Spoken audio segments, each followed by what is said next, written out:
$19 billion under the PEPFAR program. That support is at risk because of the international financial crisis. That support not only must be maintained, it must be augmented. Today there's about $104 billion in fact is the exact amount that is spent by all OECD countries on overseas development assistance. Put that against the 7.6 trillion that has been pledged internationally of public dollars to support an international financial architecture, and it's a pittance.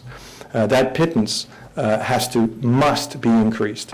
And in that domain, I would say that probably the single most important concrete suggestion that I would put forward today is based on the notion that sustainable development internationally requires sustainable funding. It cannot be dependent on charity of nations or on the pity of nations or on the altruism of nations. It is in our and in everyone's self-interest to see that development is funded appropriately. And that means, for example, taking on new and bold ideas like a currency transaction tax that could generate upwards of $50 billion a year with a 0.0005% currency transaction tax that would have virtually no impact on the flow of capital and currency trade transactions around the world. But it would generate a real and sustainable funding for real problems that we must address.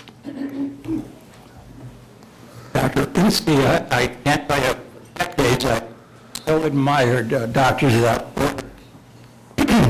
But I'm wondering why I don't hear more talk from this group and others about safe sex and contraception. I heard the most marvelous presentation at Chautauqua Institute by a doctor who calls himself Dr. Condom, and he operates in Thailand. And he said he's gotten, by free distribution by the government, he's gotten the birth rate from the average family having 7 children to 1.5. And I wonder why we don't hear much more about safe sex and contraception. Is there some problem with religious groups or our government that's interfering with this?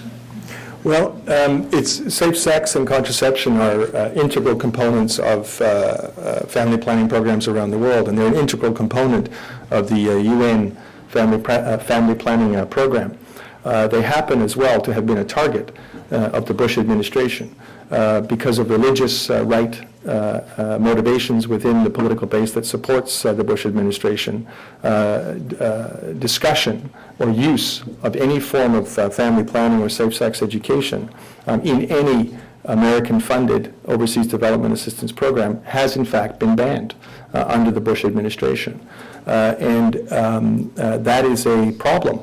That's a huge problem. And in speaking to what President-elect Barack Obama can do, probably one of the first and most important things that he could do on his first day of office would be to issue an executive order overriding what is commonly known as the gag rule, which gags or silences any organization from talking about family planning, safe sex, or contraception. And I'd also just add that in terms of population control, there's no question that adequate or appropriate family planning that includes the issues that you've raised are central to moving forward an agenda that actually has an impact in terms of population control. But in fact, the most important initiative that will impact population control and for which there is evidence, firm, solid evidence, is women's education. If women are educated, if women achieve a minimal level of basic education all over the world, the consequence is that women are empowered, women are able to take control of their own destiny, they're able to take control of their own economic means from within their family, and the direct consequence is that within one generation, population rates plummet, and there's a direct correlation between rising women's education and plummeting population. So family planning is absolutely important, absolutely crucial. American policy and what citizens do about American policy is absolutely critical, but so too is women's education. Hi. In the field of philanthropy, both in terms of corporate social responsibility, public philanthropy, and private philanthropy, there's a lot of debate happening about how to do international aid, how to participate in that realm in a way that is both impactful and effective without having to negotiate directly with governments. Do you have some thought on what that role might look like, and how you would like to see philanthropy taking a larger place in the international development goals? Well, there's no question that philanthropy has played a very significant role in terms of overseas development issues. But there's also no question that philanthropy is not a substitute for good government.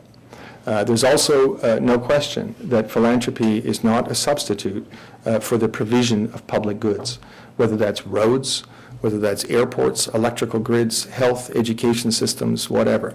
These are public responsibilities. And when I say public, I actually mean, and I think it's implicit in my talk, citizen responsibilities. That we as citizens have a responsibility to find a way to make our governments provide basic public goods in a way that is sustainable and that is accessible to all people. Philanthropy is part of a process, and the American model of philanthropy is very different from the model of philanthropy that is evident in continental Europe, for example, or even in Canada.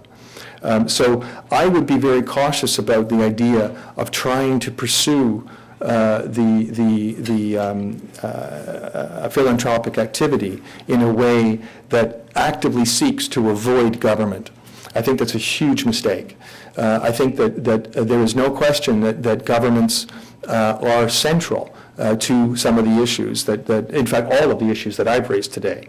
And I am not an advocate of big government, but I'm an advocate of government that is effective and that works towards some very basic public goods and to ensuring and enabling those public goods to emerge and to be sustained. So I think those are, in my view, some very important broad principles that might apply to your question.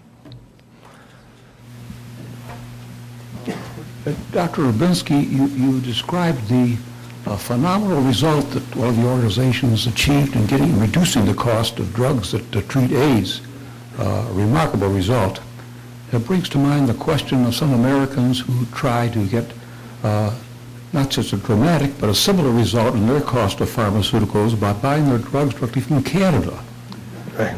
Unfortunately, the present administration, though, has not only frowned upon that, but has raised questions about the safety of those drugs because they're not adequately inspected by American inspectors and so on.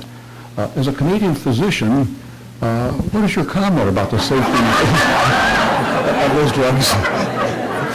Well, as a loyal Canadian, I love Canadian drugs.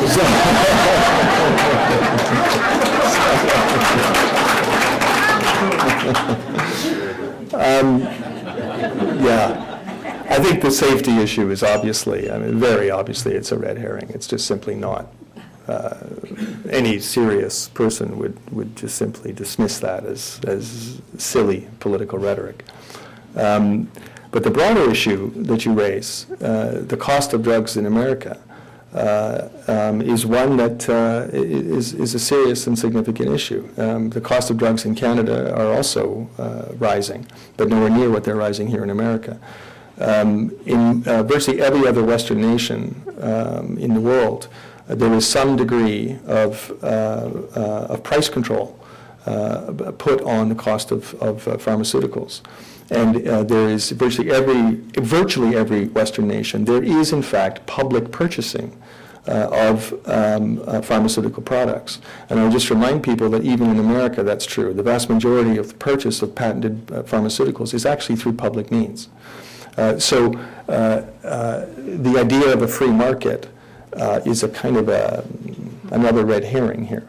What you have is a system whereby the public purse